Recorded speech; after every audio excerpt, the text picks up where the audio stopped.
Did you notice that it's a lot quieter, more subdued? He's always entertaining us. Yes, yeah. Keep you on your toes. Yeah, that's true. His daughter is having a baby right now. That's why he's not here. So he's a good grandfather, and he's down there with his daughter and a good father. Have they picked a name out yet? Because I was noticing on Facebook, I didn't see anything yet. I thought they picked Anthony Joseph out. Oh, no, I don't believe they picked my name. Oh, no? No, I don't think so. Maybe Colin. Probably Brooks Ritter is what they picked out. They wanted a good, strong name. Yeah. So tonight we've got Sheriff Jeff Christopher, Sussex County Sheriff, coming up. We've with who's your guest? Dr. Calvin Wilson from Wellness Concepts. And then after that, we've got Dr. Randall Horsley. He's with Dr. T. Dr. From Peninsula Chiropractic. Peninsula Chiropractic, yes, thank you. That slipped my mind. Glad you picked it up. So you just had a very interesting guest from Del State on your show. Dennis that was Jones. Good. Yep. So. And it was nice of him to give me a lacrosse T-shirt. Yeah, that was pretty good. So go back and after our show, go back and check out Anthony Joseph's show, and see it's right down at the bottom of the page on Catch It Live. Right. So. And last week's guest was Dale Webb from the Horsey Foundation. Yeah, no, that's pretty interesting, that Horsey Foundation. So check that out. It's very interesting, and there's lots of good information there that you got from him on it, and it's a very worthy organization. Yes, it is. It helps the kids in the community. Right. Yep. So. And there's not a lot of those around in these days in this tough economic times. Yeah, for sure. So did you want to, you're not going to have any, your time, you're going to be interviewing we got two doctors on tonight. Now yes. I'm getting all confused. You're interviewing Dr. Horsley, and what's the other one? Dr. Wilson. Dr. Wilson, yes, that's right. So now, did you want to talk a little bit of sports in just a couple minutes here? Got about 2.5 minutes so you can get your sports in? We can if you want to. Yeah, go ahead. Yep, real quick. I guess we'll talk about NASCAR. Okay. And Kyle Busch won on Saturday night at Texas Motor Speedway, as he also won on Friday night in the Nationwide Series. So he dominated, and Martin Truex Jr. came so close in winning with about 20 laps. He was winning. They went into the pits, and the pit crew didn't do a fast enough job. Busch came out first, and he never let that lead go. As now it's been since 2007, the last win for Martin Truex Jr., and his only win at Dover International Speedway. Well, he's a young guy. I mean, he's still got many years ahead of him, doesn't he? Yes, he is. Yeah. And Jimmy Johnson's leading in the points. Thought we'd mention to all our Jimmy Johnson fans. So who's how are the points stacking up? Who's second? Keselowski's in second. Keselowski's in second. Wow. Okay. All right. Until he gets docked points.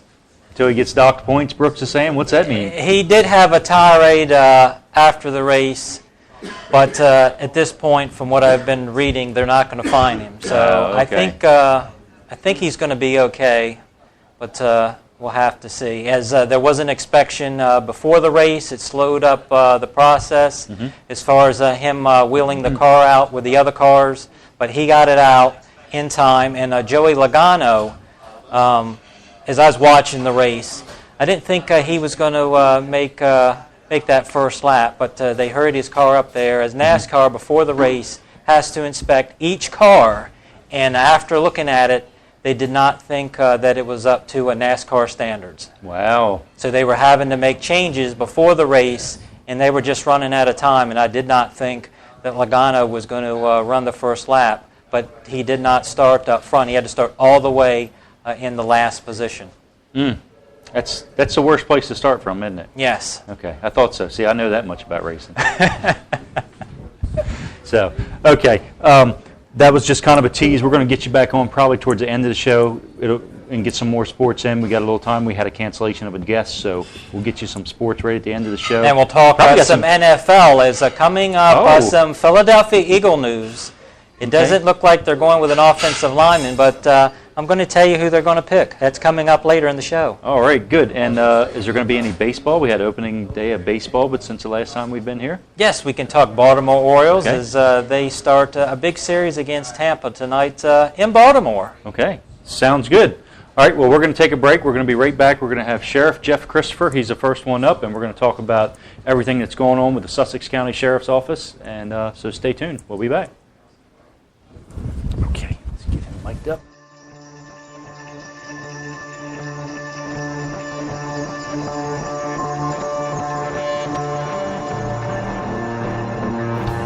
Do you have metal? Get it to Fitzgerald Salvage and Recycling.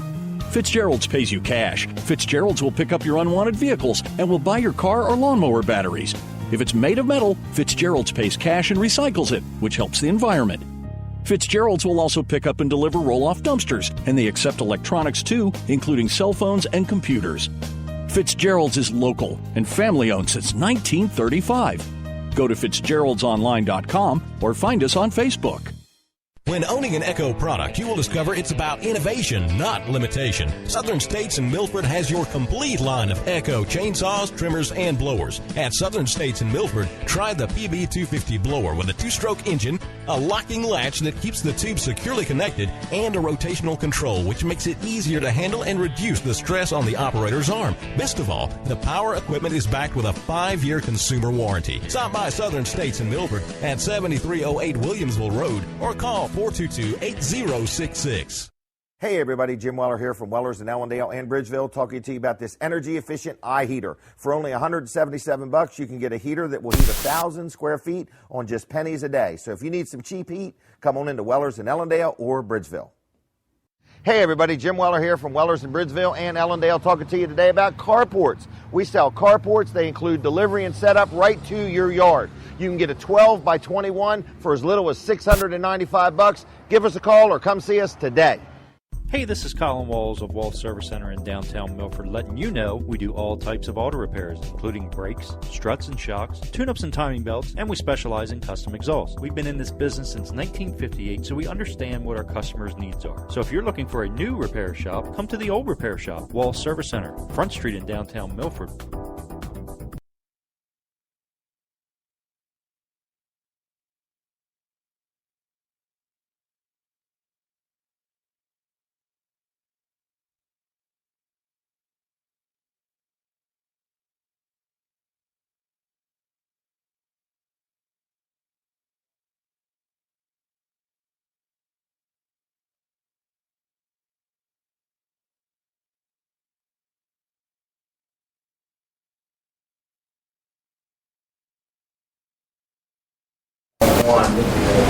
Welcome back. We're live at Jimmy's Grill. Sheriff Jeff Christopher, thanks for coming. Greetings. Thank you. Greetings, yes.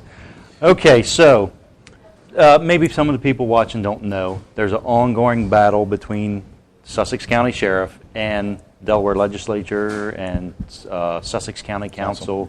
And you just kind of bring us up to speed where this kind of started. Well, let me introduce the idea, this misnomer that none of the guys are trained on the sheriff's office. All but one of the deputies have had a full career of law enforcement, including myself. In fact, I'm still a law enforcement officer. And how many deputies do you have? Right now, we're down to 4. Okay. So yourself and 4 deputies. And they all came from either the Delaware State Police, the feds, the federal agencies. I have one deputy that came with the last administration that actually didn't have law enforcement experience prior to me coming in. But everyone else is either from the state police, Delaware State Police. I'm the only, there's myself and Deputy Smith is from Maryland. We were Maryland certified police officers for a full career. That's to dispel the rumors that we're not trained and we have more. I think we added it up one time. We had right around 180 years of experience within the office, working in the office in law enforcement. Wow. So now since then we've lost a couple deputies due to the budget and what have you.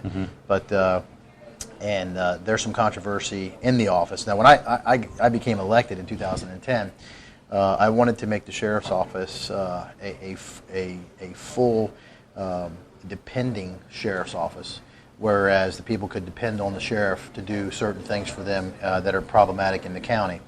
One of the things I wanted to do was to concentrate on crime prevention, because one of the things I learned as a chief of police in Maryland was that there's little to no effort put into crime prevention that really works to prevent crime if the people know how to deal with crime and all the challenges that come along with it. Okay, so I just want to stop you for a second. You were a chief of police in Maryland. Okay, so you definitely come from a background, so I'm guessing you don't just go in on your first day and become chief of police. You've worked your way up through the system. From the academy 25 years later, and I've worked at the sheriff's office, which is the county level in Maryland, municipal level, and also the state level. Okay, all right. Sorry, go ahead. That's quite all right. And there's a lot of people who don't know that. They know that I have a background in policing, but they don't know to what extent. So I've done the full, all the way up the scale to actually be the leader of the department, chief of police. So I've got all of the training and all of the expertise and knowledge under my belt. In fact, I'm still certified there, so I still go back and work as a certified police officer there. So I keep myself up to date with what's going on. I'm required to keep up a yearly in-service training, so I know what's going on as far as crime and that's concerned.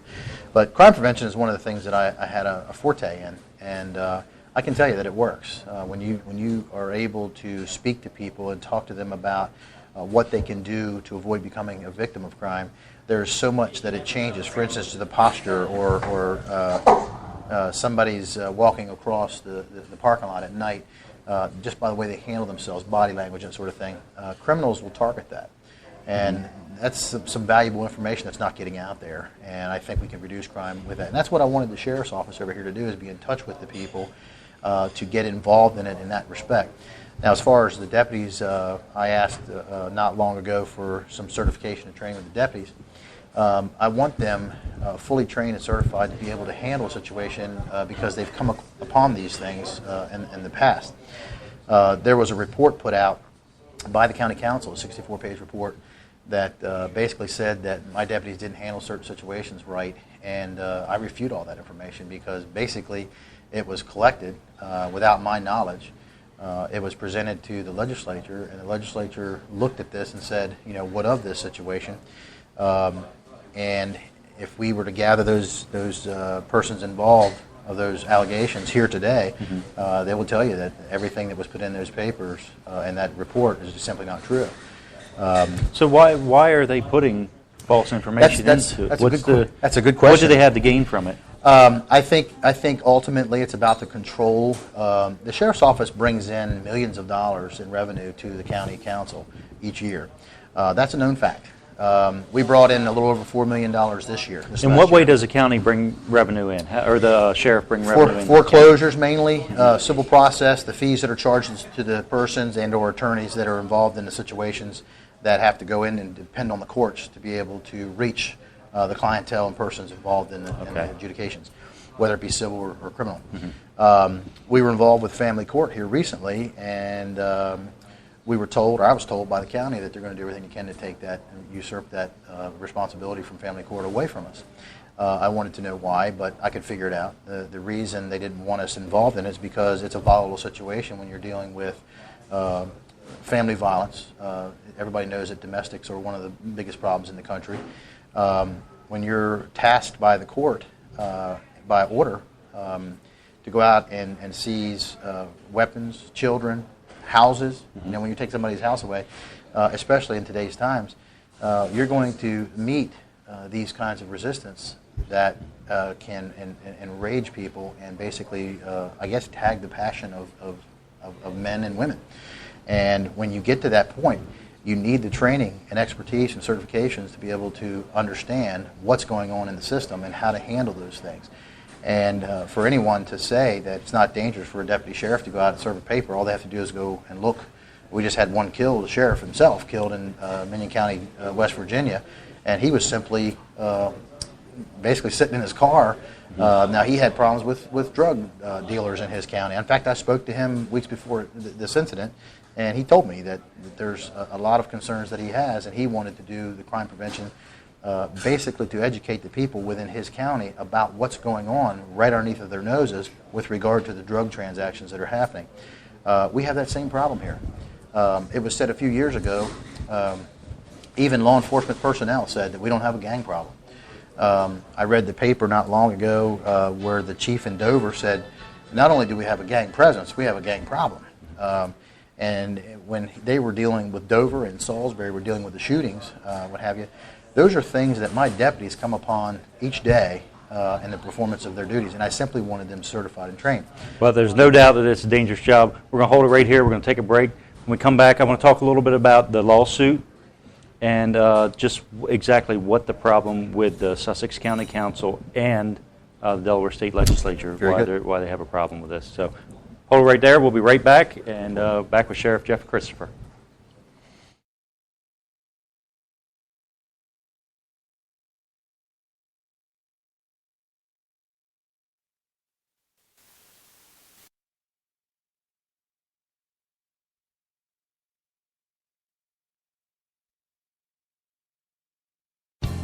Do you have metal? Get it to Fitzgerald's Salvage and Recycling.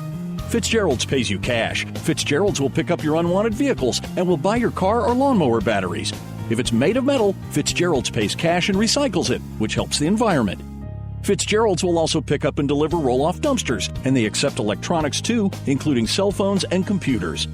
Fitzgerald's is local and family-owned since 1935. Go to fitzgeraldsonline.com or find us on Facebook. When owning an Echo product, you will discover it's about innovation, not limitation. Southern States in Milford has your complete line of Echo chainsaws, trimmers, and blowers. At Southern States in Milford, try the PB250 blower with a 2-stroke engine, a locking latch that keeps the tube securely connected, and a rotational control which makes it easier to handle and reduce the stress on the operator's arm. Best of all, the power equipment is backed with a 5-year consumer warranty. Stop by Southern States in Milford at 7308 Williamsville Road or call 422-8066. Hey everybody, Jim Weller here from Wellers in Allendale and Bridgeville, talking to you about this energy efficient eye heater. For only $177, you can get a heater that will heat 1,000 square feet on just pennies a day. So if you need some cheap heat, come on into Wellers in Allendale or Bridgeville. Hey everybody, Jim Weller here from Wellers in Bridgeville and Allendale, talking to you today about carports. We sell carports. They include delivery and setup right to your yard. You can get a 12 by 21 for as little as $695. Give us a call or come see us today. Hey, this is Colin Walls of Walls Service Center in downtown Milford, letting you know we do all types of auto repairs, including brakes, struts and shocks, tune-ups and timing belts, and we specialize in custom exhausts. We've been in this business since 1958, so we understand what our customers' needs are. So if you're looking for a new repair shop, come to the old repair shop, Walls Service Center, Front Street in downtown Milford.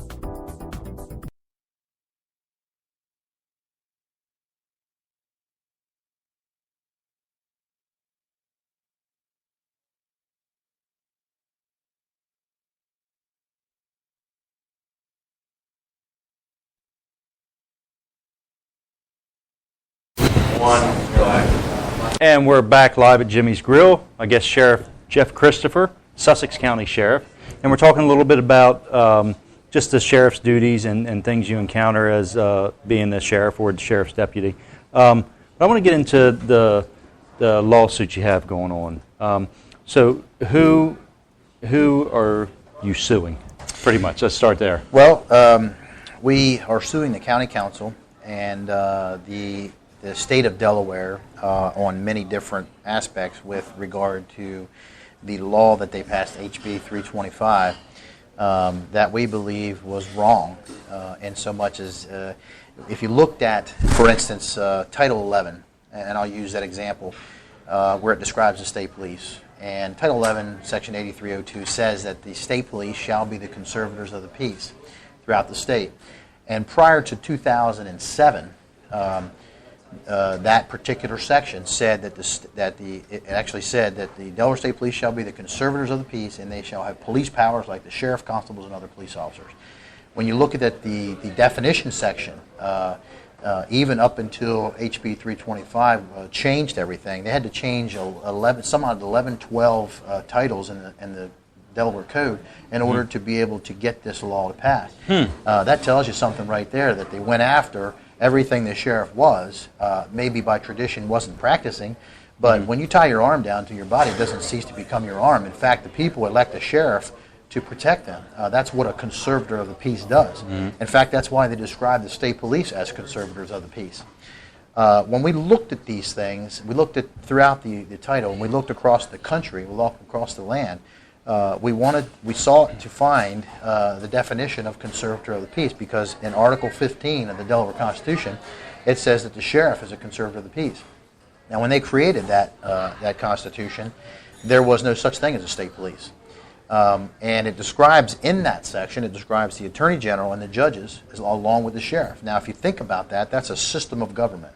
That's a system of jurisprudence where you have the sheriff arresting and bringing them to justice, the Attorney General is the prosecutor, and the judges are hearing the cases. That whole section pertains to the proper jurisprudence or jurisdiction that each one has as being conservators of the peace. People ask me and they say, what is an Attorney General? Well, is he a conservator of the peace? Well, yeah, he's part of it. Is a judge a conservator of the peace? Yeah, he's part of it. Is the sheriff a conservator of the peace? Yes, he's part of it. In fact, if you look at conservator of the peace in its origin, that's where the word COP come from, or the acronym COP is conservator of For peace. a cop. For cop. Huh. Did not know that. If you look at it throughout the lands, you can see every state in the United States, with the exception now of Connecticut and Alaska, because they never set their provinces up and their counties up to have sheriffs, except for Connecticut. Connecticut sheriffs waived their right to run the state that way. It's a very progressive state, and they moved into the state-run government because they didn't need the sheriffs. Well, I say otherwise. Everywhere I go in Sussex County, the reason that we claim to be conservative here as opposed to the next county or the next county up in Delaware is the fact that we stand to our values. We stand to the Constitution. To me, there's other law enforcement officials out here that call the Constitution a fluid document. Well, if it were so fluid, how could it stand the test of time of other laws being cast against it to be able to determine whether that particular law passed by the legislators fit the bill and was constitutional? That's what we mean when we say, is it a constitutional law? I say, by fiat, the legislators took this and they ran with it for the purposes of the county to be able to control the office of sheriff. Now, let me define one thing. We also noticed that the other two elected offices that are within the county, they call them row offices. And the only reason they call them row offices, and I'll tell you how that started, was they used to be in a row, one door beside the other in the courthouse. That's the only reason they call them a row officer. There's no legal definition of that. But the sheriff was the only one empowered and mentioned in the Delaware State Constitution. And you have to think about what the intent of the framers were when they said that the sheriff shall be the conservator of the peace. They were talking about a peace officer. The peace officer in today's modern times, is that equated to the sheriff across this land? Again, because it simply wasn't practiced by sheriffs of the past. They didn't realize what their tasks were, what their responsibilities were. Now, the way I look at it, there's threefold mostly involving the sheriff, and this is all considered in this lawsuit. You have sheriffs across the country that run the jails, county jails. Now, of course, we know the state runs SCI, but prior to 1957, sheriff was in charge of SCI. If you look at those traditions, during Prohibition, the sheriff was the one who arrested, in fact, was demanded by the courts to go out and arrest the violators of the Prohibition laws that were in place then. The famous Patty Cannon case, right down the road here in Sussex County, a serial killer. Guess who arrested her? Sussex County Sheriff. When you look at, there's a deep history here, but it's been hidden because people chose to do this. So we wanted to bring this forward, and the lawsuit itself, it basically stipulates and seeks out the remedy of the court to say, what is a conservator of the peace? And what is a peace officer, and is it synonymous with the sheriff, the word sheriff, as it is in every other state in this country? Okay, so what do you want to do with the sheriff's office? Do you want it to be a county police force? No, I think a county police force is dangerous. Two things there. Number one, I think that people should be in charge. Remember, the government is of the people, for the people, and by the people. Why should we twist it and basically mess with it until we have lost all of our constitutional rights, which is what you're seeing today. With regard to the Second Amendment and the different things that are coming down from the federal level and as well as the state level. They're creating these things. It was announced I think 3 days ago on Good Morning Today that the Connecticut shooting did not involve an automatic rifle. It was the handguns that he was using. Now, that doesn't reduce the tragedy. It's a very tragic thing. But you can't take that as an excuse and run with it and say, well, every innocent person, every innocent gun enthusiast in the United States has to be punished for that now. You know, I always say, when I was a police officer in Maryland in a full-time status, I'd always say that the constitutional rights, you bear the constitutional rights, and I will acknowledge those things so long as it doesn't offend someone else's constitutional rights or cross over someone else's constitutional rights. That's where it stops. And that's exactly what they're doing today.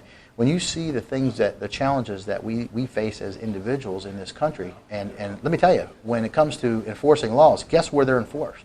At the county level. It comes all the way down to the people, because that's the sovereign of our land.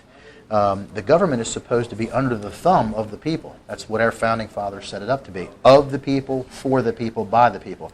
Now the government's claiming that epithet. They're saying the people are of the government, for the government, and by the government. You know, and I see, it doesn't take a rocket scientist to figure it out, I see the intrusion of this government coming into our homes and basically invading our basic principles and basic rights and basic liberties, and they're not going to stop unless we, the people, stop them. And the sheriff was placed at the county level to be the balance of powers, just like it is in every other state. It's recognized by every other judge. You know, this is the first time in the history of the United States of America that any legislative body has ever made a law that declares a sheriff with no powers of arrest. Nowhere has it ever happened before. Wow. And it's good being first. Well, I'll tell you what, I look at it as an upside-down situation, and I'm seeking to fix it. That's why we're going to court. The recent ruling by the Superior Court, we believe, was wrong. We believe it wasn't considering every single thing that we presented. And we have to look at this in a way that there is an appellate system in Delaware. We're going to take advantage of that appellate system. And we're going to move to the Supreme Court in Delaware, where we think we'll get a remedy at this case. And that is several things, without going into detail, as the attorneys don't want me to do. But what is the conservator of the peace?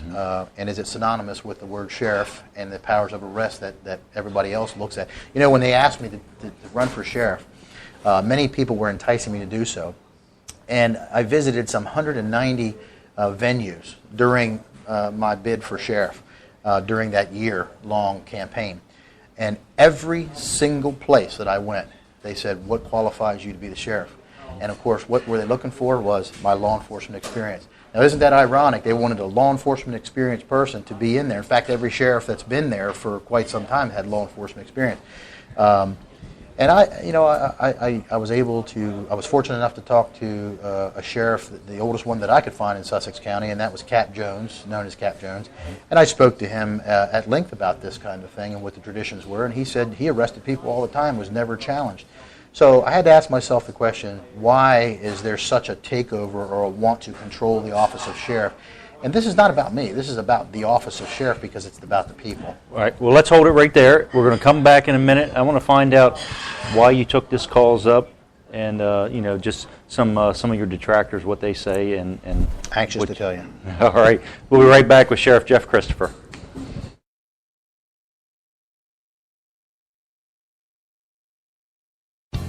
Do you have metal? Get it to Fitzgerald Salvage and Recycling. Fitzgerald's pays you cash. Fitzgerald's will pick up your unwanted vehicles and will buy your car or lawnmower batteries. If it's made of metal, Fitzgerald's pays cash and recycles it, which helps the environment.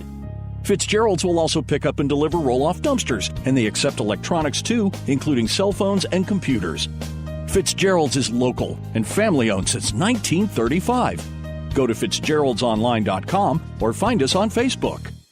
When owning an Echo product, you will discover it's about innovation, not limitation. Southern States in Milford has your complete line of Echo chainsaws, trimmers, and blowers. At Southern States in Milford, try the PB250 blower with a 2-stroke engine, a locking latch that keeps the tube securely connected, and a rotational control which makes it easier to handle and reduce the stress on the operator's arm. Best of all, the power equipment is backed with a 5-year consumer warranty. Stop by Southern States in Milford at 7308 Williamsville Road or call 422-8066. Hey everybody, Jim Weller here from Wellers in Ellendale and Bridgeville, talking to you about this energy efficient eye heater. For only $177, you can get a heater that will heat 1,000 square feet on just pennies a day. So if you need some cheap heat, come on into Wellers in Ellendale or Bridgeville. Hey everybody, Jim Weller here from Wellers in Bridgeville and Ellendale, talking to you today about carports. We sell carports. They include delivery and setup right to your yard. You can get a 12 by 21 for as little as $695. Give us a call or come see us today. Hey, this is Colin Walls of Walls Service Center in downtown Milford, letting you know we do all types of auto repairs, including brakes, struts and shocks, tune-ups and timing belts, and we specialize in custom exhausts. We've been in this business since 1958, so we understand what our customers' needs are. So if you're looking for a new repair shop, come to the old repair shop, Walls Service Center, Front Street in downtown Milford.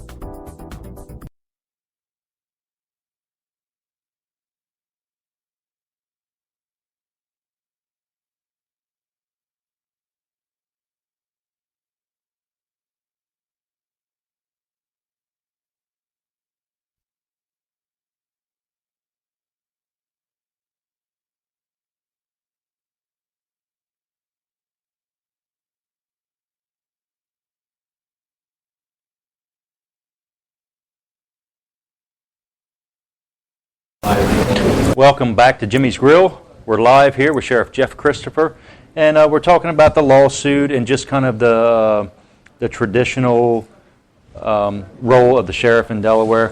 What I want to know is, why did you take this fight up? Some people say, I've heard a lot of people say actually, why don't you just do the job you were elected to do? Go serve papers and transport prisoners. That's what you're supposed to do. Why not? And we do that. And in fact, when I came here as a sheriff and I took this task on, I saw something in the way of a takeover to diminish the office of sheriff. In fact, I believe they wanted to merge it with the state. And that's just wrong in its being, because we're supposed to be, as a government, the way it's set up, we're supposed to have a buffering from the government. You have the county level sovereignty, you have the state level sovereignty, and you have the federal government. Then, of course, you have the United States itself. But at the top of it, it's kind of ironic, because as you go down into the sovereign, you get to the people, which is what really matters. They're the crux of this whole thing. If there were no people, there would be no need for government.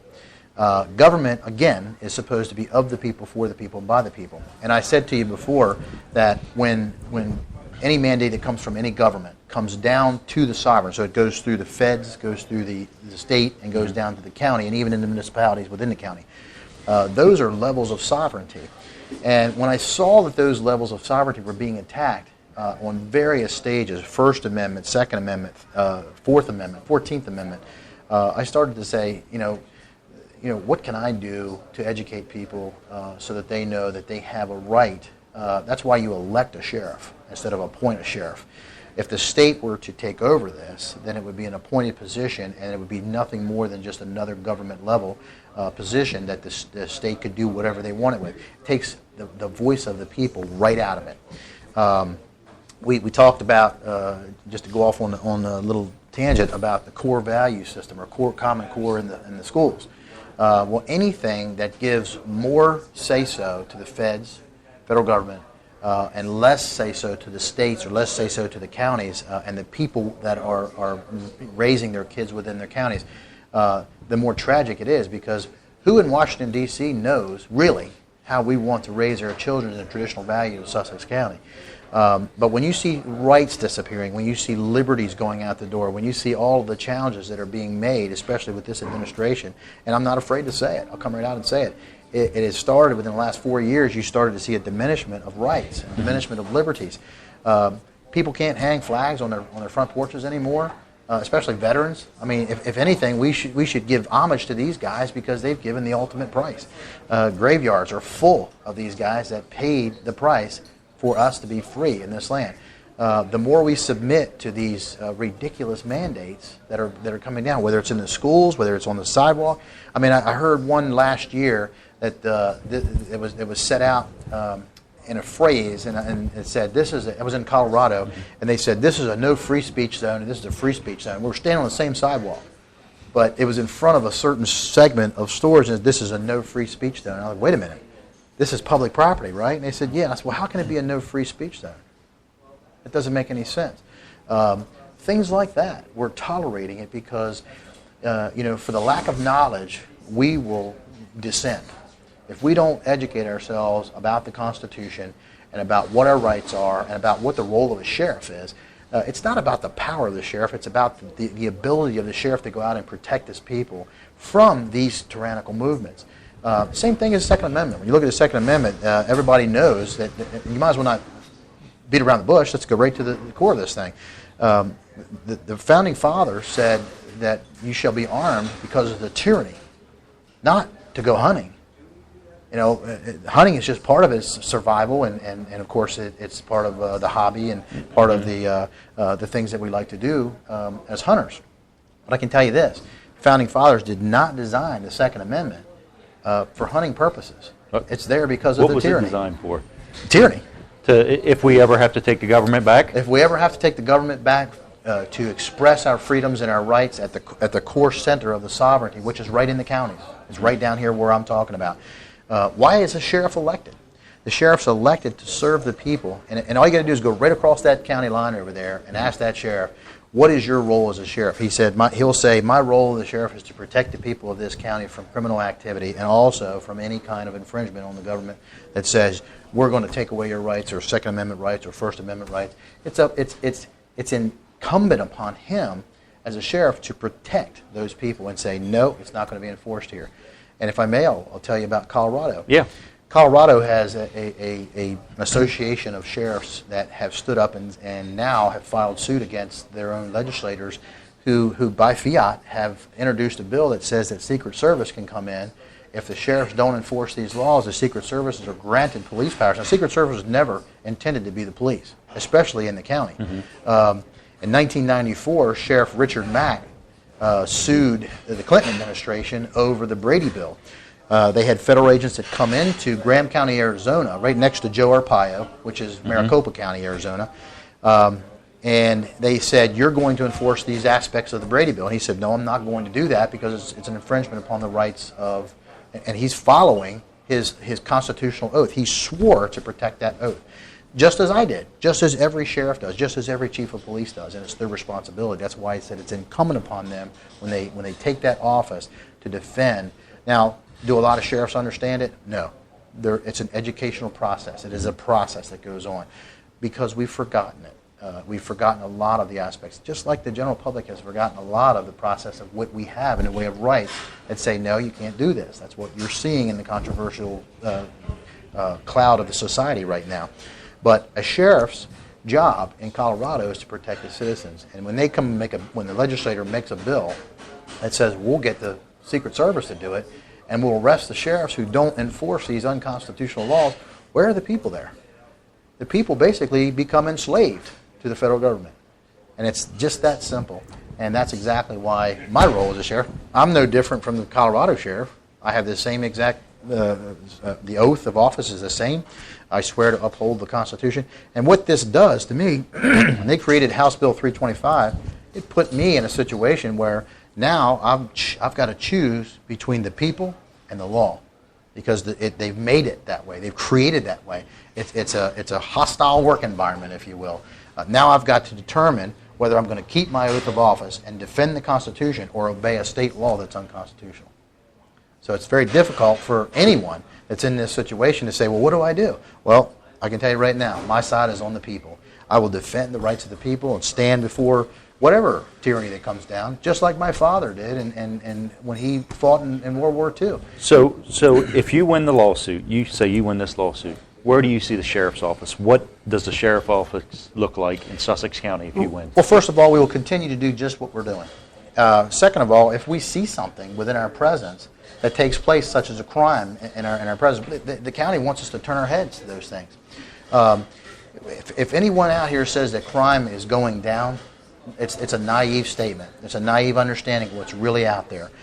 We do have a gang problem. We do have a breaking in. We had 1,500 burglaries this year in Sussex, or last year in Sussex County. That doesn't, those are facts. A lot of them may have been solved, but the fact is they're being committed here. So we want to be, first of all, in a presence of crime prevention, a status of crime prevention. if the county decides I can have a few deputies to go out and do more so in the way of crime prevention, that's exactly what we'd like to do. They just basically touted that they hired another trooper to go out and help one trooper that they had for crime prevention purposes. But local government is always better government in my eyes and the conservative eyes, because they're in touch with the people. Who's more in touch with the people? The elected sheriff, the ones who trust him and know him and understand him, or someone that might come in and get transferred next week to go out. Not that the state police don't do a good job. Kudos to those guys. They're doing a great job. And I'll defend those guys, what they're trying to do, but I think their hands are full. We have to work together. It works together in every other state in the union. The state police and the sheriff work together. Why can't it work here? For whatever reason, the politics get in the way and the people suffer. So you see this is purely politics? I believe it is. There's no 100%, good reason. 100%. It's they want to control the office of sheriff like they've gotten away with for a number of years. The problem with it is that people have less say with any government action. And they accuse me of being bigger government. Well, one of the things is if we establish professionalism in the sheriff's office, and one of the county councilmen accused me of saying, well, it's going to be a $50 million agency before you know it. Well, I can't even get $50 from them. So if I go in there and say I want, I would like to have 50 men or 60 men, they're going to laugh me out of the council. And that's exactly what I don't want. I want it to be understood that if we need a deputy added now and again to handle the influx of people moving in here, where we can handle the courts better and stop overtaxing the state police and do the job that a sheriff is supposed to do, then I say, and by the way, we don't cost the county taxpayers $1. Everything that we bring in is basically from the courts and from the attorneys. We turn in $4.1 million this last year. And I think our operational budget was a little less than $750,000. So that's $3.5 million, $3.25 million that we gave to the county in the way of revenue. I'm not asking to change that. It can remain the same. Other than the training and professionalizing the office, which is what I put on my press card when I was running for sheriff. I want to professionalize this office and bring it up to par with every other sheriff's office that's around here. We can do. There's hundreds of jobs that we can do for the court to smooth the system of the court out. Right now, it's a nightmare trying to find people that are wanted in the county, but we come across them all the time, and that's just the whole irony of the whole. Well, that's thing. the whole nature of your job with going out serving papers. Yeah.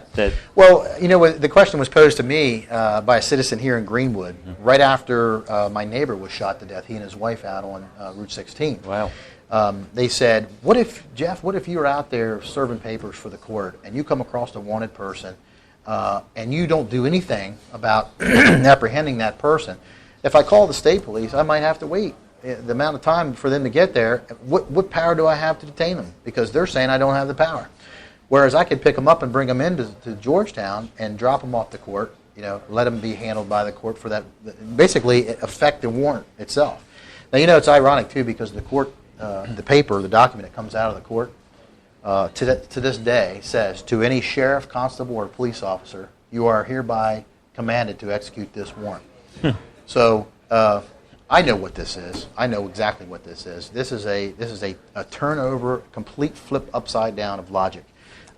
If the people of Sussex County want it that way, I'll bow down. So do you expect this lawsuit to be finalized before your term in office ends? 2014 is the end? Is when you're up for re-election? Yep. Okay. We anticipate at this stage, with the filing of the appeal, we anticipate that we'll probably hear the case before the year's end. Okay. For this year, 2013. That's my hope. Okay. That's my hope. Okay, so on your re-election, that's going to be, the people will decide Absolutely. whether you did right or you did wrong Yep. in 2014.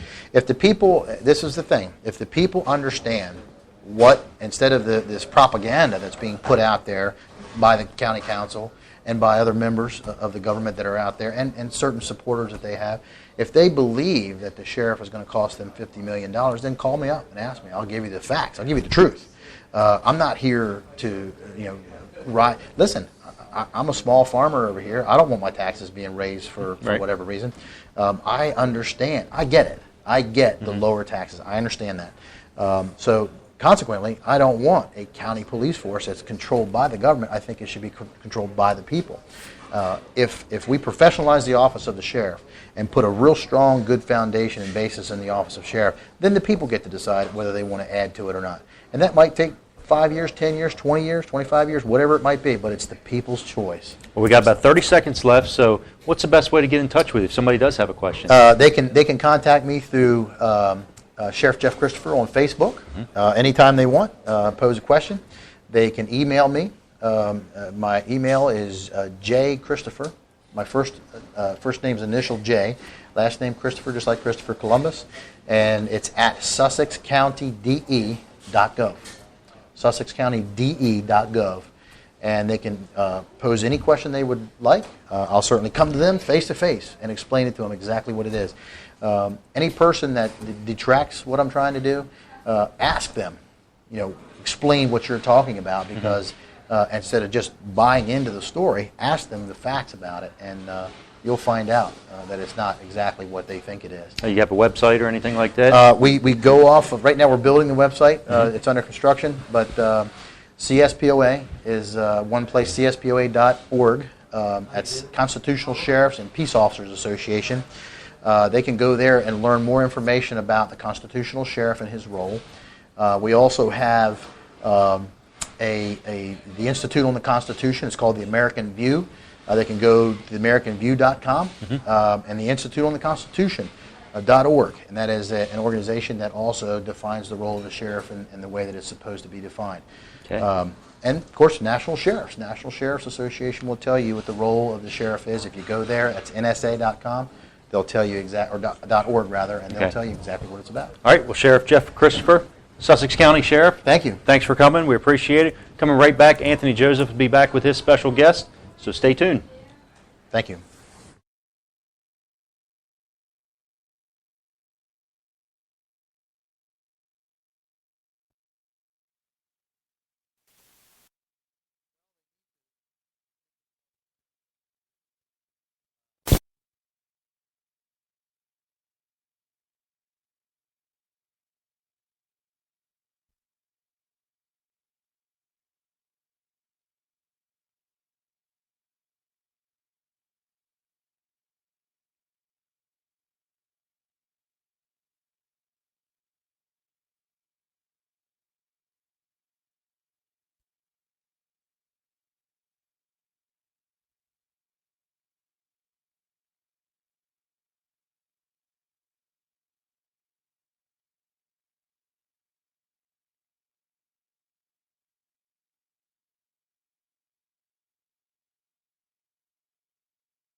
And welcome back. I'm Anthony Joseph, live at Jimmy's Grill in Bridgeville. I'd like to welcome in my special guest, Dr. Calvin Wilson. Dr. Wilson, thanks for taking the time. Thank you. Thank you very much. It's good to be here. Now, the first topic I'd like to discuss is athletes and conditioning. And when their playing days are over, how can an athlete maintain being healthy? Well, one of the things that we find with athletes is that they tend to slow down first their activity level, and then they also tend to eat a little bit We're more. going to take a brief commercial break. We'll be back live at Jimmy's Grill in Bridgeville.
And welcome back. We're live at Jimmy's Grill, and somebody saw Jimmy Johnson, and everybody stopped working, which is not a good thing. And he was leaving in Jimmy's Grill, so that is good. The chaos is over with, and now we're back to live action. As my special guest is Dr. Calvin Wilson, and basically take number 2. We're going to go over again athletes and conditioning. How can an athlete stay healthy when the playing days are through?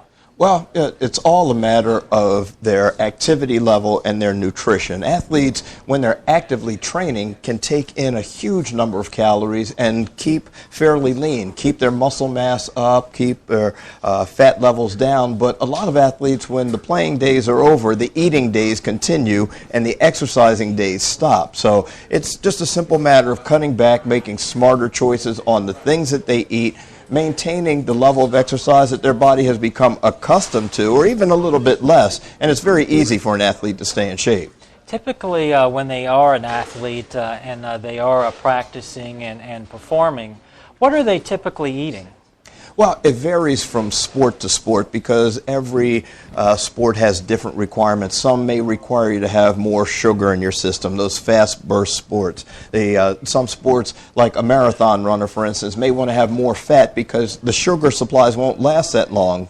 But the average athlete the average athletes all know, the elite athletes, to take in higher amounts of protein to maintain that muscle mass, and that muscle mass is what helps to maintain their metabolism. And a lot of football players, they say, especially in the NFL, they're proud that they eat a large pepperoni pizza. Is that healthy for the NFL football players to be eating prior to a game?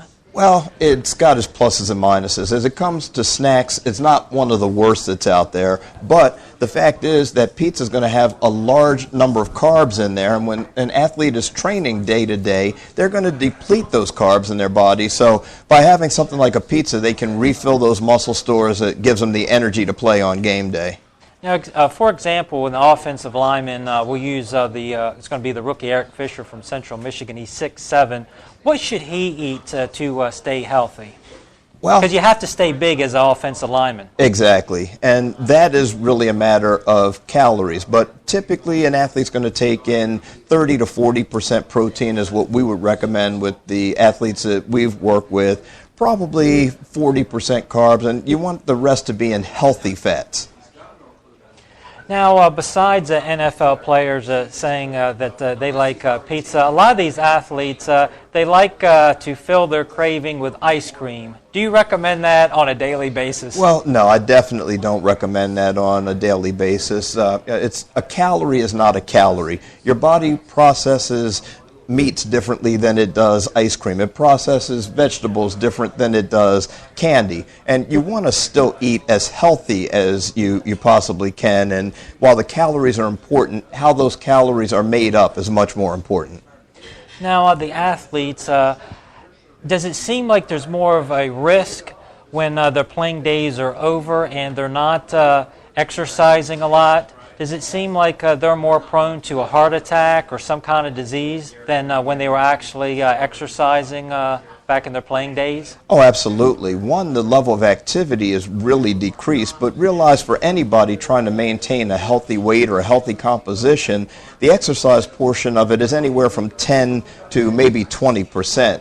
Most of it, the remaining 80%, is based on their nutrition, the things that they're taking in. Most people will continue to eat the same ways they were eating when they were training heavily.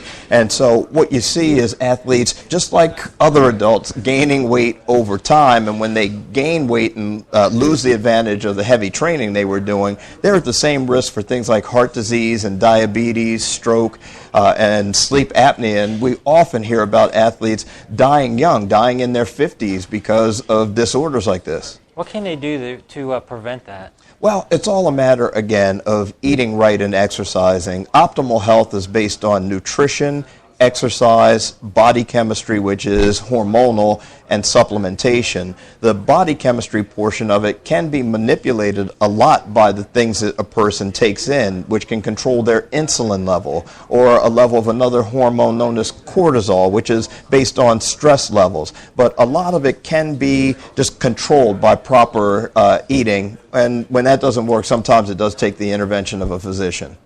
Now, it seems like everybody, just not the athletes, you're sitting in front of the TV, you see a Domino's pizza, Pizza Hut pizza, you see a Big Mac from McDonald's, or any other typical fast food, and you watch it, you have a craving, you get up, you go to the refrigerator, you get something out of it. What can we do to stop that craving? Well, one of the easiest things to do, you're probably not going to stop the craving, but if you don't have bad choices in the house, you're most likely not going to just get up and run to the store and grab that gallon of ice cream during the commercial break. You're going to eat whatever's in the house. So that's the main thing to do. The other thing is to get a basic understanding of what you're taking in and what impact that has. For instance, some people may go and grab a soda. We've heard a lot of controversy about what size soda should be consumed and should it be illegal to serve something a certain size in New York. Wanted to show you, here's in my hand is the equivalent. Now, these are not sugar packets, but if these were sugar packets, a 20-ounce soda would be the equivalent of having all this at one serving. If you got a cup of coffee, you wouldn't dump that much sugar in there, right. So why should you do it with a soda?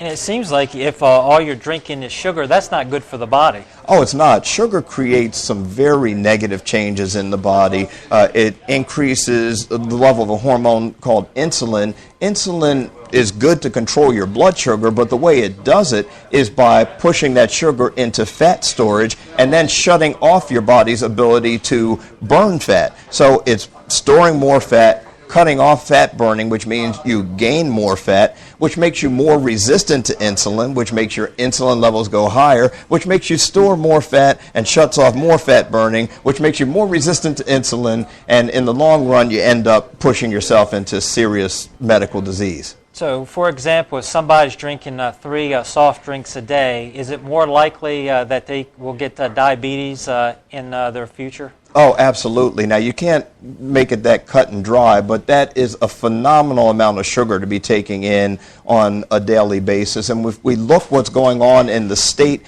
and in the country, currently in the country there are over 18 million diagnosed diabetics, probably another 8 million undiagnosed diabetics, and 79 million people that are what we call pre-diabetics. They're on their way to developing diabetes. So over a third of the country is at serious risk for diabetes.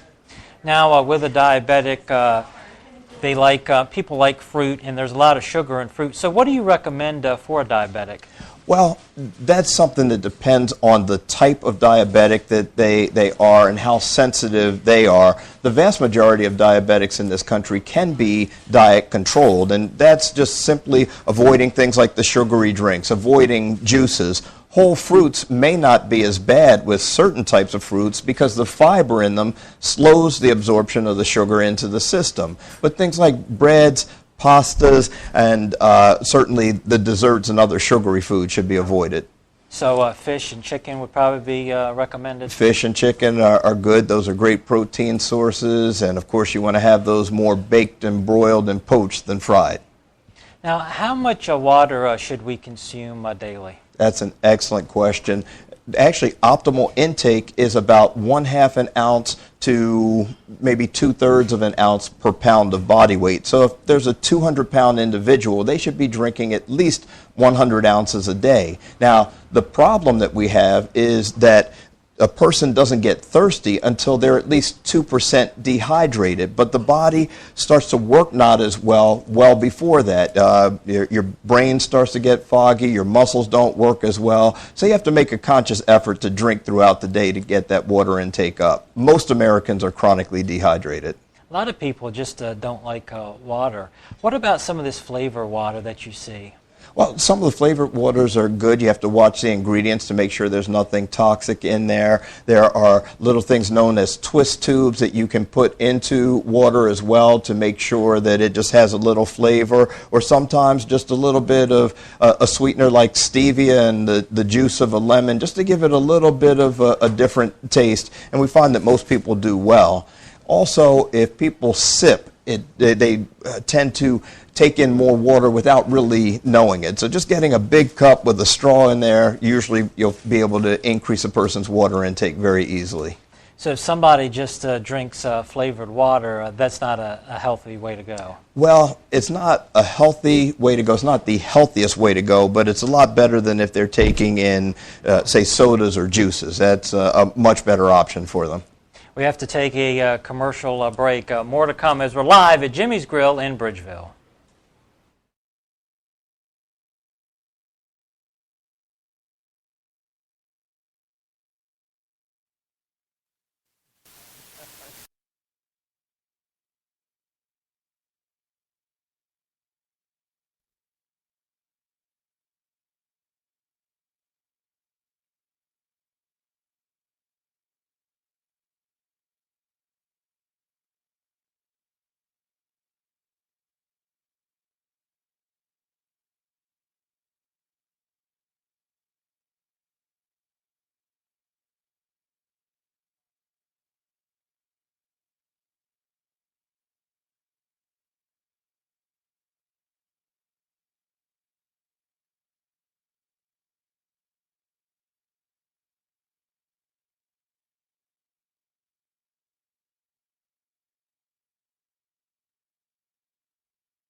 I'm Anthony Joseph, back live at Jimmy's Grill in Bridgeville. Once again, my special guest, Dr. Calvin Wilson, and we're talking about the daily water intake. And some people have the misperception that if, for example, if you have hot chocolate, which has water in it, that you're getting enough water just out of that. What are your thoughts? Well, you do get some water out of it, but the fact is it's usually less than you think. Also, if the beverages that you're taking in, like coffee or tea or hot chocolate, have caffeine in them, that caffeine actually works as what we call a diuretic, things that will flush extra fluid out of your system. So they actually increase your need. So I generally instruct my patients not to count those as part of their water intake daily. Now, what I also want to discuss is losing muscle mass. And last time when you were on the program, you were mentioning that people lose their muscle mass at age 28. What can people do to try to prevent that from occurring with them? Well, that's an excellent point. They do begin to lose muscle mass beginning at age 28 to 30, and on average will lose 0.8 of a pound to a pound per year. That's very important because the number one cause of admission to nursing homes is not illness, it's weakness in 90% of people. Losing that muscle mass also slows your metabolism down. So again, if you're taking in adequate amounts of protein, that's the first thing. And that need can be individual for any given person. The other thing that goes along with that is exercise. Now, a common misconception with exercise is that, well, I get out and do my gardening, or I take the dog for a walk. That's activity, but it's not exercise. All adults need resistance training to maintain that lean mass, and really what we should be focusing on is body composition, not weight. Meaning how much of your body is made of muscle, how much of it is made of fat. Because as your body composition drops, your function drops as well. And in fact, there are 30 million Americans that are a normal weight, just based on what we would say with the height weight tables or what's known as body mass index, but they're carrying enough body fat that their bodies react like they're 30 to 40 to 50 pounds overweight, and they have the same risk for cancer, heart disease, stroke, and many other serious diseases that someone who is seriously overweight has. Now, if somebody just doesn't like going to the gym, can they just walk around their house several times, or what can they do to basically make exercising fun? Well, there are a lot of different ways to do that. People say, what's the best exercise? And I say, whatever the exercise is that you're going to do. Walking and exercises like that do not put significant resistance on the body. So if you're not going to the gym, it's easier to do that with something along the lines of calisthenics, push-ups, pull-ups, dips, or there are many sets of cables or bands that you can get out there. The good news is you don't have to spend all day, every day in the gym. Some of the athletes that we're working with now, we're getting great results. And these are athletes I thought had hit their genetic potential doing resistance training for 8 to 10 minutes 3 times a week and adding in a very high-intensity interval training for the remainder of their aerobics. So they're working out 30 minutes 3 times a week and getting phenomenal results. Who are some of the key sports figures that you've worked with in the past? I've been blessed to work with many. A lot of them in the bodybuilding and powerlifting field. A very good friend of mine is right here from Delaware, Mike Hall, a 6-time world champion, Pan American game winner, lifetime drug-free, that does a lot of good work in the community as well. I've had a chance to work with Arnold Schwarzenegger on a couple of projects, with Lou Ferrigno on a couple of projects, with Lee Haney, who was an 8-time Mr. Olympia, with Laura Cravell, who's a 3-time Ms. International, with Linda Murray, an 8-time Ms. Olympia. So I've been blessed, as well as some entertainers like the guys from Boys to Men and a couple others who've had a chance to work with. How was that like to work with a group of Boys to Men? As several years ago now, they performed live at the Delaware State Fair in Harrington. That's right, and they just started their 20th anniversary tour, and they're starting a new tour with New Kids on the Block. But they're great guys, and they understand the importance of staying in shape to perform and to just be able to do what they do on a daily basis. Now, a lot of people in Delaware, they have a lot of diseases. What can we do as Americans to prevent that from happening to us? a large percentage of that can be controlled, again, with body composition. Excess fat in the body actually creates chemical hormones or chemical compounds with a long name, adipokines. Now, there's no quiz on that, but the fact is those create inflammation in the body, and inflammation is found to be responsible for most of the major disease processes that are associated with either early aging or early death. So controlling the body fat levels is a huge step towards maintaining a healthy lifestyle. So if you put a lot of fatty foods in your body, it's not going to work out well for you when you get old. Not well at all, and you may not have to be that old before it doesn't work out well. Now, as people get older and their appearances change, what can they do to make sure that they still look good? Well, it's amazing the impact that exercise has on that. One, hydration, because 70% of the body is water. So a lot of people feel that aging is a dehydration process, or that's at least part of it. If they're eating right and taking in proper supplements and maintaining antioxidants and supplements like that, that can help prevent some of the chemical changes that lead to the aging process. The very fact of exercising increases the blood supply to all the areas of the body, and that helps you to look, feel, and act younger as well. Now, if someone is interested in contacting you and scheduling an appointment, what can they do? Well, the best thing is to go to our website and contact us that way, and that is timeisonyourside.com. So it's a very easy website to remember, or our number is area code 302-734-9200. Now, if someone is interested for like the first appointment, is that free, or what normally happens? Well, what we typically do for the first appointment, if someone calls in and they're interested in this aspect of their health, we typically will order laboratories on them because we want to see where they are. Everyone is an individual. We work with a lab known as HDL that has a special wellness package that they do, and is great for most of our patients because they promise not to balance bill the patient. So whatever's covered by their insurance, this particular lab will accept, and they are based primarily in wellness, and then we'll assess them on an individual basis and then take it from there.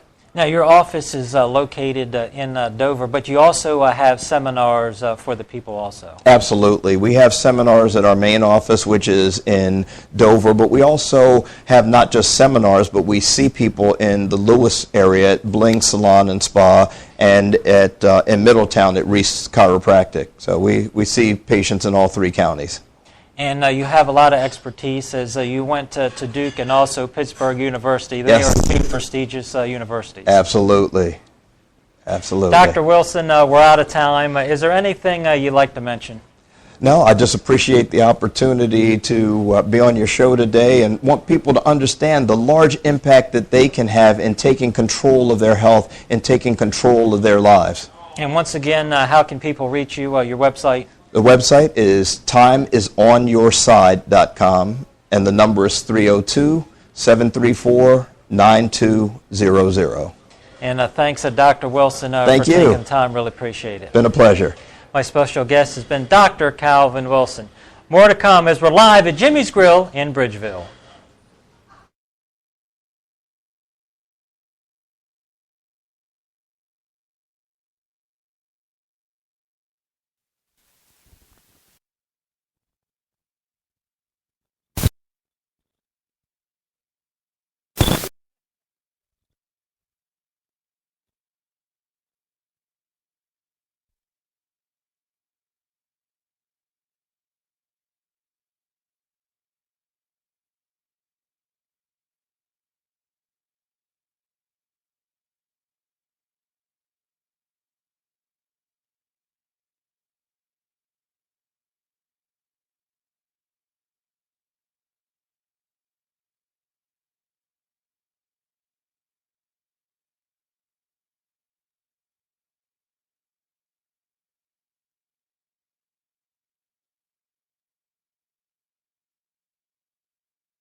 And we're back live at Jimmy's Grill in Bridgeville, open till 8 o'clock, so make sure you come down and get the all-you-can-eat spaghetti. A lot of people enjoying that this evening. I'd like to welcome in the next special guest, Dr. Randall Horsley from Peninsula Chiropractic in Seaford. Thanks for taking the time. Thank you. Thanks for having me. Now, Dr. Horsley, a lot of people like ice cream, and they like, when they have their coffee, to pour some of these, as you have, some sweeteners. And some of them contain, especially in ice cream, aspartame. But a lot of studies indicate that that's bad for you.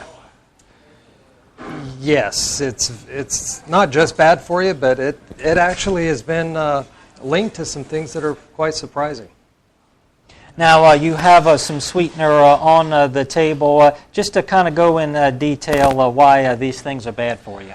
Well, here we have three things. We have sweet and low. What camera are we on here?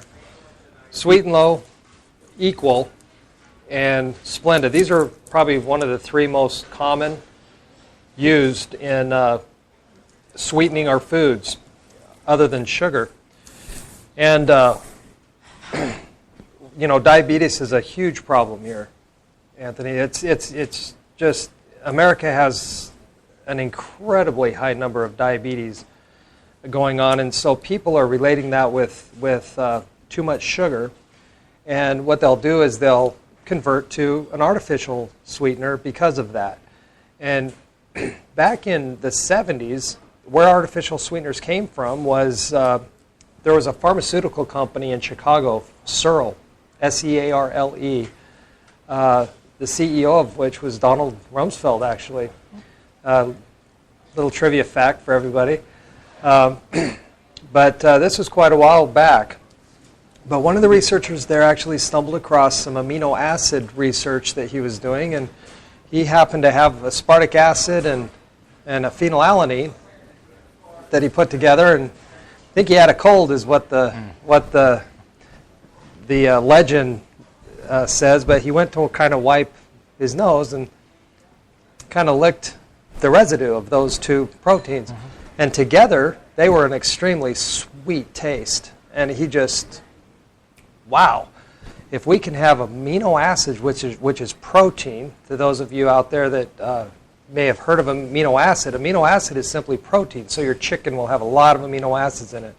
Amino acids are the building structures that build our tissues and organs and you know, our physical being. So they're very important to us. Well, he thought, well, if we can sell protein to people that tastes like sugar, wow, you know, how great would that be? And of course, that's what they worked on. The problem is you have to have some way to bind them together. And the real danger with artificial sweeteners is really the binder between these two proteins. The phenylalanine, I don't know if some of you can relate with Diet Pop. Any Diet Coke, look at the label and it'll say contains phenylketonurics. And it's a big fancy word, and I'll get into that a little later on as to what that is. A lot of people think it's good for you. It's not. Please don't think that's good for you. And it'll say, well, that just means it contains phenylalanine. No, not really. It's an organic nomenclature, and they had to change the name. But so these diet soft drinks like Diet Dr. Pepper, or Diet Pepsi, people should resist and not consume those? At all costs. Yes. And that's hard to do with somebody, especially a diabetic, because they're almost addicted to it. It's true. It's diet. People love diet. Once they're on Diet Coke, they think, when we tell people in our office, we really, you know, advise you to try to wean yourself off of the diet. I mean, it's like the end of the world, you know. So yeah, some of these people are very hooked to their diet drinks, but it's the molecular binder in this artificial sweetener that holds these two proteins together, and that's called a methyl ester. Methyl ester. When you sprinkle this stuff on your, let's say you pour it in your coffee or wherever you're using it, and you ingest that, the aspartame, which is the three molecules, your two proteins in the methyl binder, the methyl ester, the binder, those three things together is aspartame. When that goes into the gut, it will digest into phenylalanine, amino acid, and it goes and does amino acid stuff. The aspartic acid, it goes and does aspartic acid stuff. It's just proteins. But that methyl ester will get in the blood, and it goes through the circulatory system. Now, the brain has a blood-brain barrier. Most people don't know this either. Yeah, well, unless you watch a lot of TV, Grey's Anatomy and stuff. So many people learn medical stuff from all these medical shows now. It's kind of cool. But the brain itself really doesn't feel pain. There's really not any nerve endings in the brain. That's where the nerves are that cause the impulses. So, but there's a barrier that keeps the blood away from the brain. Now, the blood still comes up through the circle of Willis to give oxygen to the brain and all that, but there's no blood in the brain because of that barrier. But very few things can still pass through. Well, this methyl ester is one of them. And it has a very high affinity, which means it has a high attraction to the brain tissue. Well, it goes without saying, what happened was, this was such a great idea and a novel idea at the time in the 70s. It came out, they formulated it, it hit the market. Wonderful, people loved it. Made them billions and trillions of dollars. The CDC in the early 80s found out that there was a spike in brain tumors. And it, to make a long story short, was traced back to methyl ester. Well, where the heck is this methyl ester coming from? And then, of course, that was traced back to aspartame. It was tried to be, we did try to take it off the market, but that's another show. I've got a lot of information on that too, but it was. Well, I wanted to ask you with all like Sweet and Low and Splenda and Equal, can't the FDA have some hard regulations to stop this from occurring? You would think so. You would think so. Matter of fact, that's still a question posed today by many healthcare and nutritionists and people that understand this. Why in the world is it still allowed to be on the market? And of course, it's a very, very high profit product. Wherever you see that is going to be great resistance, and that's one of the problems. Because a lot of these people, when they sit down to a restaurant, they like their coffee, and they see the three items right as we're showing right here on the table, and they don't know any different. They're uneducated about the situation. They don't know any better, and basically they're putting harmful stuff in their body. Right.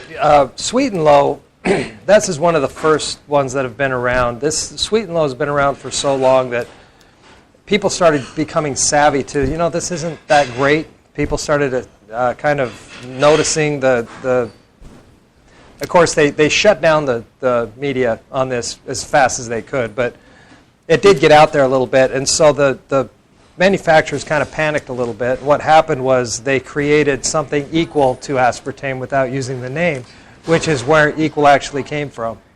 That's how it got its name. But Equal, they changed the name, and they also changed the molecular structure of the aspartame, so they don't have to put it in the ingredients. It's kind of a way to hide it in there, and, oh, no aspartame in here, I'll use that. But what happens is that extra hydrogen that they put on there, it just falls apart, adds to your stomach acid. Now you've got aspartame in the gut. So it really didn't change anything. That's why this is not a good, Equal is just as dangerous as Sweet and Low. And of course, they came across more people that were literally, they wanted to give more variety. Well, they had a splendid idea, and they came up with Splenda. And again, changing the molecular structure. The FDA did, however, they have to keep its nose clean. They at least try to act like they're protecting us. So they did make a rule that they have to, if it's going to contain aspartame, they have to show in the ingredients that it is in there. And if they have a derivative of it, they have to put the word contains phenylketonuria. And that's, I said I'd come back to that. That's why that now is on all the diets. Sometimes they'll have them both. They'll just put aspartame on there and contains phenylketonuria. But that usually, anything that contains a phenylketonuria is usually a ketone group or a part of a phenylalanine, which is a binder. That it's pretty much a telltale. That's the only thing that aspartame really is. So, since so many people are profiting off of this, Do you think it would help if somebody signed, or if you had, say, millions of people signing a petition about these items? Would it stop the manufacturers from putting aspartame in these products? You would think it would. That's actually happened now. I don't know if it was millions. I don't know what the actual number was, but I know in local areas they've all tried to band together and try to get it off and the shelf. But it's really going to take an act of legislation. I think that if the country did something like that together and it was a kind of a united front, of course, if we could do that, I don't think we would be seeing a lot of the problems we see today politically. But a very good question, but I really don't know. I know that it's been tried. It hasn't been successful. But one of the things that really frustrates me more than anything, Anthony, is when we're shopping at, let's say, at Walmart, you hit that one aisle and it has Crystal Light on it.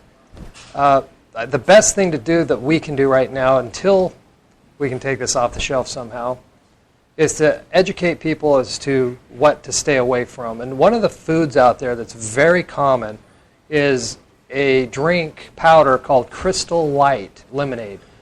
That has the highest concentration of aspartame of any product in the world. One of the biggest things that we tell people to do is if you have any Crystal Light at all, get rid of it. Don't give it away. Throw it away. It's real bad for you. One of the things that makes me a little upset is the fact that Crystal Light is actually contracted with every hospital in the nation. That, if you look at lemonade on the menu and you're already in a hospital bed, feeling pretty vulnerable as it is and sick, and you get to order a meal, and you look down there and say, oh, you know what, lemonade looks pretty good, and you order some lemonade. Well, guess what that lemonade is? It's going to be Crystal Light.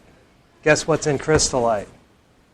A lot of aspartame. And this is in a hospital. So one of the things that we just have to educate people with, and I do it all the time, and it's not to be, a jerk or anything, but I always politely ask, anytime I'm in a restaurant, has lemonade on the menu, and that's all it says is lemonade, I'll ask them, what kind of lemonade is it? Is this Crystal Light? And a lot of times you'll be amazed how many people say it's Crystal Light. Next, I don't know a lot of brands other than Crystal Light. Well, there's High C lemonade, but you're right, it's all over the place. It's a monopoly. We've got to take a commercial break as we're live at Jimmy's Grill. More to come.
And we're back live at Jimmy's Grill. I'm Anthony Joseph with my special guest, Dr. Randall Horsley from Peninsula Chiropractic in Seaford.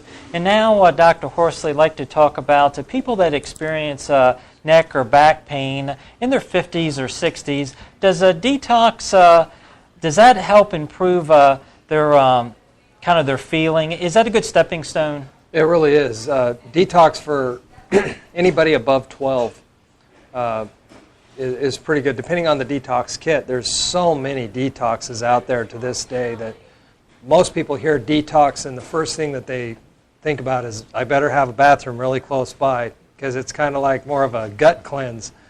Anymore, you got to be a little careful.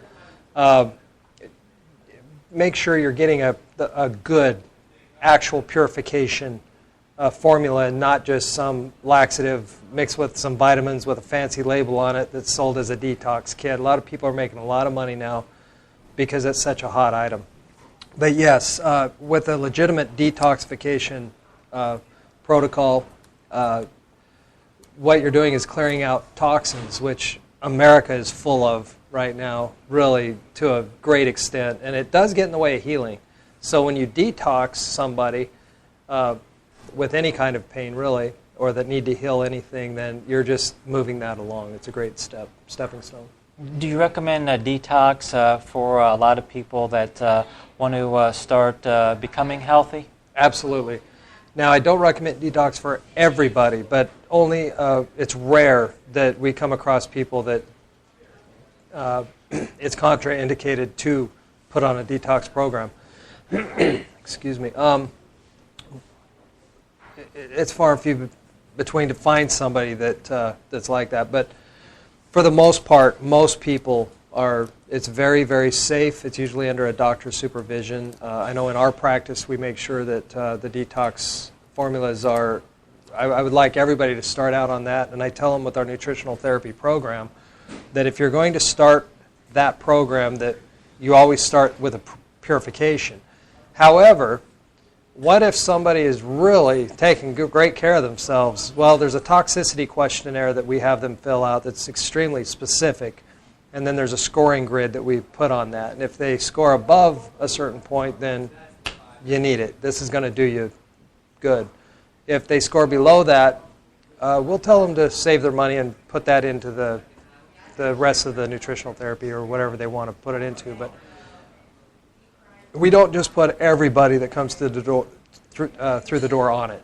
Some people just don't need it, but very, very rare. Now, besides a detox, you're also a chiropractic. Do you recommend people that experience neck or back pain right away see a physician? Absolutely, a chiropractic physician. Yes, that's what I meant. Yes, absolutely. As soon as pain, first of all, is not a very good indicator of something, for as far as some kind of, you could be just fine and experience a pain in your shoulder or something, and it could go away, and, you don't just go running just because there's a pain. But it is an indicator if something might be wrong. Now, the neck, the region that you're talking about, yeah, absolutely. That you shouldn't be feeling a lot of pain in your neck. If you do, there's a problem. Low back, anywhere on your back. And why is that? Well, every nerve in your body, from your brain, will travel down that spinal cord, except for your cranial nerves, will travel down that spinal cord and branch out to give information to almost every cell in your body. And so, where is that all protected? Where is that cord? In the spinal column. So if there's pain in the back anywhere, that should be a very big priority. Go get that checked out. And that's really what we do as chiropractors, is we take care of that spinal health. If the spine is fine, the body's going to be pretty much fine. One of the oldest, I'll end on this, is that one of the oldest pieces of medical literature that we have on the planet to this day is over 4,600 years old. And Hippocrates actually said millenniums ago, the very first, earliest words that we know as a human race we have on record says, when it comes to disease, look to the spine. And I mean, they knew something even way back then. Something had to do with that spine and how people are feeling or how they're getting better or whatever. So now we know, that, well, that's where all of our nerves are coming out of. The spine has to be of paramount importance for all-around health. So yeah, it's highly recommended that they go see their chiropractor with neck pain or low back pain. Now, if people want to reach you, how can they? Website or contact number? Yep, we have it's Peninsula Chiropractic Center. You can reach us it's Dr. Trillia and myself, Dr. Horsley. We work out of Seaford, and the number there is 302-629-4344. And I believe the website, they just put it up, but I believe it's PeninsulaChiropracticCenter.com. I'm sorry, it's PeninsulaChiroCenter.com. And really appreciate you having me on the show. Thanks, Dr. Horsley, for taking the time. Thank you. More to come is Colin Walls will rejoin me, and we're going to talk sports. You don't want to miss it, as we're going to determine who's going to draft Geno Smith. We're live at Jimmy's Grill.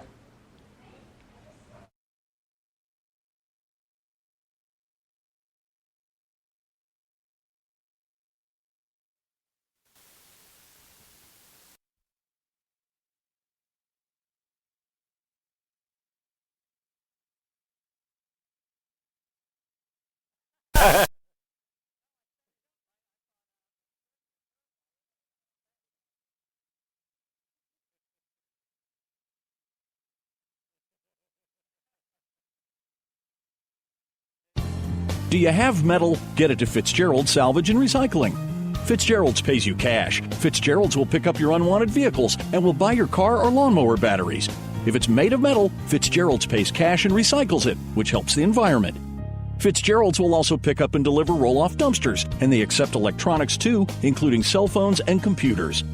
Fitzgerald's is local and family-owned since 1935. Go to fitzgeraldsonline.com or find us on Facebook. When owning an Echo product, you will discover it's about innovation, not limitation. Southern States in Milford has your complete line of Echo chainsaws, trimmers, and blowers. At Southern States in Milford, try the PB250 blower with a 2-stroke engine, a locking latch that keeps the tube securely connected, and a rotational control, which makes it easier to handle and reduce the stress on the operator's arm. Best of all, the power equipment is backed with a 5-year consumer warranty. Stop by Southern States in Milford at 7308 Williamsville Road or call 422-8066. Hey everybody, Jim Weller here from Wellers in Ellendale and Bridgeville, talking to you about this energy efficient eye heater. For only $177, you can get a heater that will heat 1,000 square feet on just pennies a day. So if you need some cheap heat, come on into Wellers in Ellendale or Bridgeville. Hey everybody, Jim Weller here from Wellers in Bridgeville and Ellendale, talking to you today about carports. We sell carports. They include delivery and setup right to your yard. You can get a 12 by 21 for as little as $695. Give us a call or come see us today. Hey, this is Colin Walls of Walls Service Center in downtown Milford, letting you know we do all types of auto repairs, including brakes, struts and shocks, tune-ups and timing belts, and we specialize in custom exhausts. We've been in this business since 1958, so we understand what our customers' needs are. So if you're looking for a new repair shop, come to the old repair shop, Walls Service Center, Front Street in downtown Milford. Welcome back. We're live at Jimmy's Grill. I'm Colin Walls, Anthony Joseph. We're going to do a 4-minute sports blitz. Yes. Go. Rapid fire. Yeah, go. Go now. You're funny. I was watching ESPN earlier today, and from ESPN, Sal Panantonio, he covers the Philadelphia Eagles, and sitting perched at the number 4 position, I was kind of surprised, Colin, as they were discussing who the Eagles were going to draft, and then I thought, okay, makes a little bit of sense. At this point, Andy Reid is going to take... They're drafting Andy Reid? All right, sorry. We got to get this done quick. I was trying to go fast, and you kind of got into... All right, go ahead. Okay, so number 1 is Kansas City, and number 2 is Jacksonville Jaguars, number 3 is the Oakland Raiders, and number 4 is the Philadelphia Eagles. Okay. So number 1, I think, according to a lot of NFL mock drafts, is going to be Luke Joeckel. Number 2 is going to be Eric Fisher. Number 3 is going to be D. Milner or Deion Jordan from Oregon University. And sitting there at 4, and I was surprised on ESPN, they're thinking that Geno Smith is going to be the new quarterback for the Philadelphia Eagles. Now, that's a little surprising. I'll tell you why there, Colin. Okay. Because you also have, I know, I'm going to be quick, is Dennis Dixon, the former Oregon quarterback. You also have Michael Vick, who restructured his contract, and you have Nick Foles, who was drafted by Andy Reid from out of Arizona. And Andy Reid expressed an interest before they acquired Alex Smith from San Francisco about Nick Foles, and the Eagles basically said, we're not interested in dealing away one of our important pieces to our team. Wow. So, according to ESPN, they met with the owner, met with Geno Smith. The GM has met with Geno. The coaching staff has all met with Geno. And they basically fell in love with the quarterback out of West Virginia. Wow. Okay. So how many quarterbacks is that? If they draft him, how many quarterbacks will they have? 5? That's just too many to count. 6? Brooks is saying 6. They just cut Trent Edwards, so he's not on the roster. So that takes it to 5. Okay, so they dropped him, so that would be 5. Okay, so that takes it to 5. Yes. Wow. Okay.